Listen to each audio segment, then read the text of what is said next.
کوئی وقت نہیں ہے، اور صبح و شام ہم اس کوشش میں لگ جاتے ہیں کہ یہ کہیں تاغیت کا نام نہ اٹھنے پائے۔ اس لیے آپ خود طے کیجیے، اگر اس دنیا میں یہی ذلت چاہتے ہیں کہ منہ کے اوپر یوں ہی تھوکا جائے، ماتھے پر یوں ہی ٹھوکرے لگے، یہی حالت ہو کہ کھال کھینچی جائے، آبروں کے کفن پار پار کر ڈالے جائے، نالحال یوں ہی چھیدے جائیں، اور ان کا گرم سیاد لہو یہ دھرتی چوس چوس کر بالکل رنگ نہ بنے، اگر آپ یہی چاہتے ہیں تو پھر یہی جمہوریت کا نام ہے، اور یہی جو اس سے پہلے 35 سال سے جس نے مسلمانوں کی ایک ایک رت سے لہو کھینچ لیا ہے، ان کی آبرو کو پامال کر ڈالا ہے، ان کی بستیوں میں آگ لگوائی ہے، اور ان کی زراعت اور ان کی کھیتی کو برباد کروا دیا ہے۔ کہیں کوئی آبرو نہیں ہے، نہ ایمان باقی ہے، نہ امانت ہے، کسی ایک چیز کا یہاں گزر مسلمان قوم کے اندر باقی نہیں رہا ہے، وہ یہی ایک چیز ہے اس جمہوریت میں جو سب سے بڑا خدائی کا ایک سمبل ہے، ایک نشان ہے۔ اب اس جمہوریت کو مانیے، یا اللہ فرماتا ہے کہ الذین آمنوا ولم یلبسوا ایمانہم بظلم اولئک لهم الامن وهم مہتدون، یا اس بات کو مانیے، اللہ کی آیت کو ایمان اختیار کیجئے، ایمان کی دعوت دیجئے، اور اس کے بعد اس راستے میں آئی ہوئی اہمیت کیجئے، چوٹیں کھائیے، لگ جائے تو اس کے بعد سہلا لیجئے، زخم اٹھائیے اور چاٹ جائیے شیروں کی طرح سے۔ بات ایک ہی کہیے، کائنات کا ایک ہی مالک ہے، اس کی بندگی کریں گے جیسے اس کے آخری نبی صلی اللہ علیہ وسلم نے بتایا ہے، اور دنیا پر جو تمہاری دنیا کے معیار ہیں ہم ان کو پامال کر ڈالیں گے۔ ہماری نگاہ میں جنت کی بادشاہی ہے جہاں جانے کے بعد ہمارا مالک ہماری ہر خواہش کو پورا کر دے گا، ہم اگر اجازت نہ بھی کریں بغیر کسی اس کے، تو پروردگار فرماتا ہے جو تم چاہو گے، جو مانگو گے دیں گے، وہ لگے گا مزید، اور تم سوچ بھی نہیں سکتے ہم اس کے علاوہ دیں گے، اس سے زیادہ۔ اور حدیث میں آتا ہے کہ حالت العباد الصالحین ما لا عین رات ولا اذن سمعت ولا خطر علی قلب بشر، یہ ہم نے اپنے ان بندوں کے لیے جنت میں وہ تیار کر رکھا ہے، کسی آنکھ نے ان کو دیکھا نہیں ہے، نہ کسی کان میں خوبیوں کی بھنک پڑی ہے، ولا خطر علی قلب بشر، اور نہ کسی کے دل میں وہ تصور بھی آ سکا ہے۔ اور اگر تم چاہتے ہو قرآن کی آیت پڑھنا تو پڑھو، فقرؤوا ان شئتم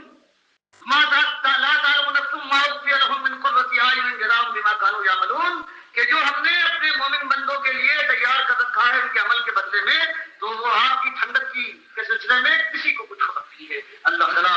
پروردگار اس کے نگاہ کو، اس عقیدے کو جس کے متعلق آج کہتے ہیں عقیدے کی بات تو کوئی بات ہی نہیں ہے، یہ اصل بات ہے۔ اللہ تعالیٰ ہم کو اور آپ کو توفیق دے کہ اس عقیدے کی صحت کی طرف نگاہ ڈالے، اور اس کے بعد عمل صالح کے بعد پھر یہی ہماری دعوت ہو کہ اللہ کے بندو تمہارا ایک مالک ہے۔ پھر ہم جانتے ہیں کہ قوم کی اکثریت وہ اس کا مزاج یہی ہوتا ہے کہ وہ ایسے مومن بندوں کو اپنے اندر سے نکال باہر کرتی ہے، لیکن اس کے بعد پھر یہ اللہ کے بندے ہیں، اللہ توفیق دیتا ہے، یہ فولاد ہاتھ میں لے کر پلٹتے ہیں اپنی قوم کے اوپر، اور پھر جب بادل کے مشرق کے اوپر یہ فولاد کی چوٹ پڑتی ہے اس وقت یہ چیز بولتے ہیں، ننیانے کے بعد کہتے ہیں کہ ہم مان گئے۔ یہ ہمیشہ یہی قاعدہ ہے، ہاتھ پھیلا کر یہ بادشاہی اسلام کو مل جائے گی، ان کو مل جائے گی جو یہ نہیں جانتے کہ شرک کیا ہے، کفر کیا ہے، جن کی ماں اور بہنیں بے پردہ اور بیان ہو رہی ہیں، جو شرابیں پینے کے بعد شان سے اسے بیان کرتے ہیں، جو آگ ان کا بنتا اتار کرنے کے بعد کہتے ہیں کہ ہم نے بہت بڑا کام انجام دیا ہے، جن کے یہاں سرگم کے تاروں پر ان کی آگ تھکتی ہے، ان کے لیے پروردگار یہ نعمت پہ تحفہ پیش فرمائے گا کہ اسلامی نظام ان کو حاصل، یہ مانگنے کی چیز، یہ سوالی پہ سوال کشکول کی چیز ہے، اس کو کے لیے ہوتی ہے ایمان والوں کے لیے نور کے سنگین سے ایمان کے تخت کو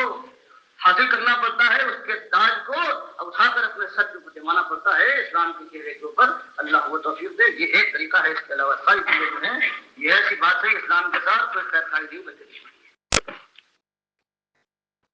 یہ مشہور عالم دین ڈاکٹر مسعود الدین عثمانی رحمۃ اللہ علیہ کی آواز ہے۔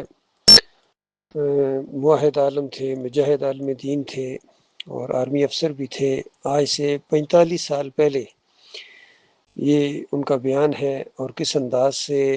قوم کو جھنجھوڑ رہے ہیں کہ ہر طریقہ تم نے اختیار کر دیا ہے، یہ جمہوریت کی وجہ سے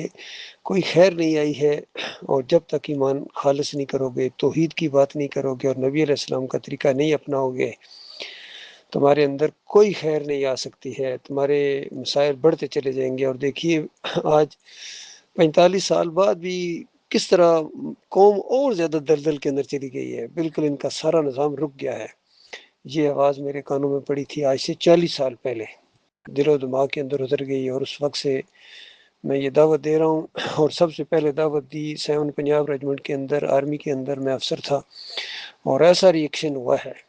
جب ان کے اندر بتایا گیا کہ یا علی مدد کا نعرہ لگانا، دم دم علی علی نعرہ حیدری لگانا یہ شرک ہے، تو اس کے بعد ایسا ریئیکشن آیا ہے، بجائے اس کے بات ماننے کے اپنے اندر سے انہوں نے باہر نکال دیا ہے۔ اور یہی ڈاکٹر عثمانی رحمۃ اللہ علیہ کہہ رہے ہیں کہ توحید کی آواز جہاں بھی اٹھتی ہے کوئی اکثریت اس کو نہیں مانتی ہے، اور ایسے جوان مردوں کو یہ قوم اپنے اندر سے باہر نکالے۔ بالکل صحیح کہا تھا، اور صحیح اسی طرح ہوا۔ پھر یہ دعوت جاری رہی، اور پھر جب یہ جو ایمانداروں کی جماعت کے اندر جب پھر شرک آیا، محمد حنیف نے 2017 کے اندر شرک کا انجیکشن دیا مومنوں کی جماعت کے اندر، تو پھر جب میں نے آواز اٹھائی کہ دیکھو یہ شرک ہے، سجدہ تعظیمی یہ کسی شریعت میں جائز نہیں رہا ہے، تمام انبیاء اللہ کو سجدہ کیا کرتے تھے، تو انہوں نے اس طرح پرچے نکال کے اپنے اندر سے باہر نکال دیا۔ اور پھر جب توحید کی دعوت اور کڑاکے کے ساتھ آگے آنا شروع ہو گئی، آڈیوز کے ذریعے تو آ ہی رہی تھی، تحریروں کے ذریعے، اب جو ویڈیوز کے ذریعے بھی آنا شروع ہو گئی تو پھر ان کو برداشت نہیں ہوا ہے۔ ان 2-3 سرفروں نے، یہ معراج الدین ہو یا کمال خان ہو، انہوں نے پھر اپنے اندر سے پرچے نکال کے باہر نکالا کہ ارشد کو باہر نکالو۔ اس طرح ان کو توحید کی دعوت سے چڑ ہے، ان سب لوگوں کو یہ معاملہ ہے، لیکن بات ہم چھوڑنے والے نہیں ہیں۔ یہی ڈاکٹر عثمانی رحمۃ اللہ علیہ کہہ رہے ہیں کہ جو کچھ ہو جائے یہ دعوت آگے بڑھے گی، اور اسی انداز سے بڑھے گی، یہی طریقہ ہے، دعوت توحید آئے گی، اس کے علاوہ کوئی اور طریقہ نہیں ہے۔ کم از کم جو اپنی جان جہنم کی آگ سے بچانا چاہتا ہے اس کے لیے یہ موقع ہے، ہر مسلمان کا یہ حق ہے کہ وہ ایمان خالص کرے، شرک کے ساتھ بدترین دشمنی کرنے کے بعد ہر طرح کے حالات کے اندر، بہار ہو یا خزاں، لا الہ الا اللہ، یہی توحید کی دعوت، کسی مسلک کی دعوت نہیں ہے۔ ہمارا کسی بریلویت سے، دیوبندیت سے، اہل حدیثیت سے، سلفیت سے کوئی تعلق نہیں ہے،